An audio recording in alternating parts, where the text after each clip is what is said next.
This is a 62-year-old male with a fractured neck femur on the right hip.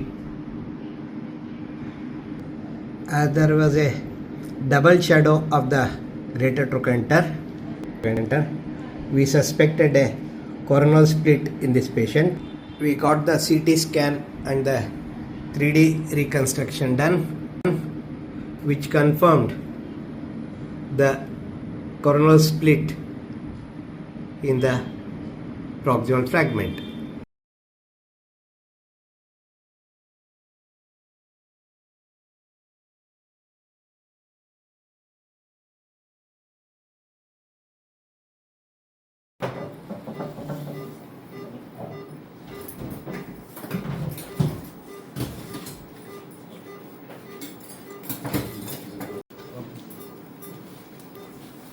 I am opening up the linea aspera to insert the wire passer.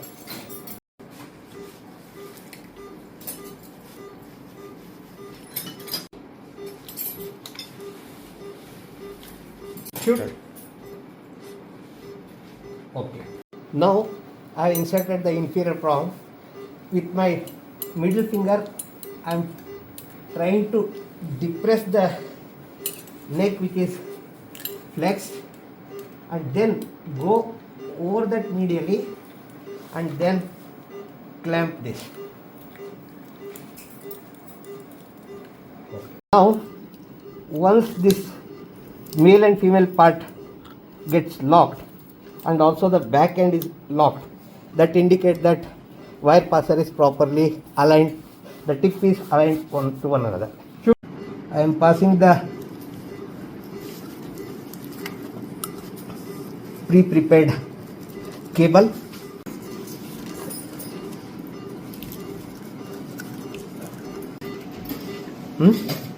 Yes.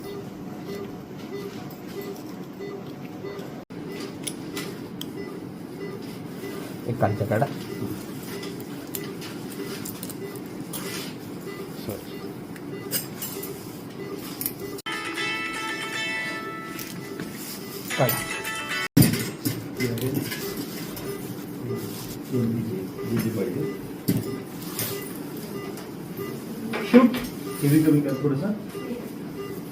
Save. Shoot. Okay. I have held the fragment together. Now I'll take an entry and pass the nail and try to pass one more wire from the top. I'll take little liberal entry because I plan to do encerclage wiring from top also.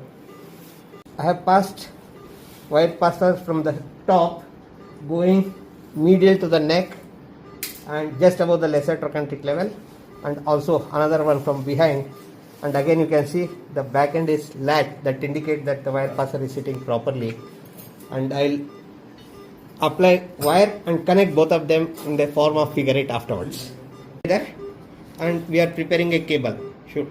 Kara. Jora. Oda.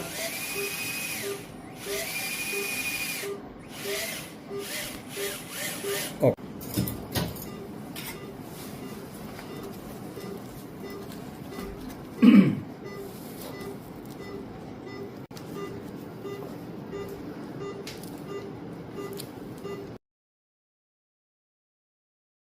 Now I pass the wire and I remove one of the prongs.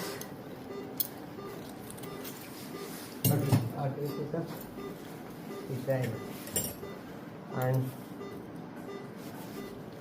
I shall remove the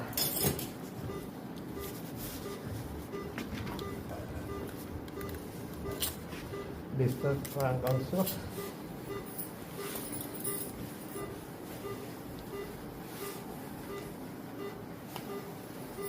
Okay.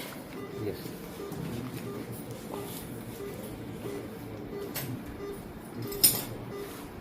Shoot. Save. I have passed the artery forceps and I am pulling the top wire into the.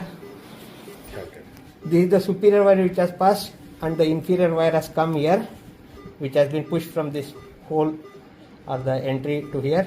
We'll clamp them together.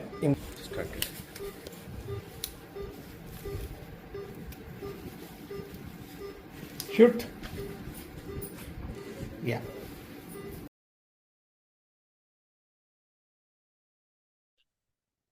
Guide pin is inserted medial to the tip of the trochanter in AP and in the center in the lateral picture. Then over the guide pin, a curved owl is inserted, as you can see in these pictures, and the guide pin is exchanged for a long flexible guide wire. The proximal entry opened with the nail specific centering owl, which is usually between 15 and 16 millimeter. Then the reaming of the canal is done for a long nail, initially with the stiff reamers and subsequently with flexible reamers. This is the passage of the nail. The proximal locking for that guide wire is passed with a stroker. The lateral wall is opened. Then the guide wire is passed, which is calcar casing in AP and slightly posterior in lateral picture. The superior guide wire is passed. Superior guide wire is converging with the inferior one. So what we did was we drilled with a step cut drill. We drew the superior drill bit, then reinserted the guide wire, and then we had drilled with a drill bit, step cut drill bit, and then a proper 6.4 millimeter bolt has been passed. Inferiorly, the superior step cut drill is used to drill first, then only the proximal part we have used the larger step cut drill for the cervical screw. This is the final AP with the heads of the screw touching the lateral cortex and centrally placed screws in lateral view. Distal dynamic locking is done after reducing the traction. The drilling is done with a K-wire initially, then the proper drill bit. A 4.9 millimeter bolt, which is 2 millimeter out on both the sides, is inserted. Lateral view intraoperative to confirm that the screw is going into the distal part of the dynamic hole. These are the final AP of the neck and the position of neck screws, the fracture site AP and the fracture site lateral view. These are the final wounds. The proximal longer wound for the encerclage wire and the nail entry, and the second one, this is for again passing the encerclage wire as well as the neck screw. This is the distal dynamic locking done. This is the immediate post-operative X-ray showing well reduced fracture both in AP and lateral view with a distal dynamic locking done. Thank you.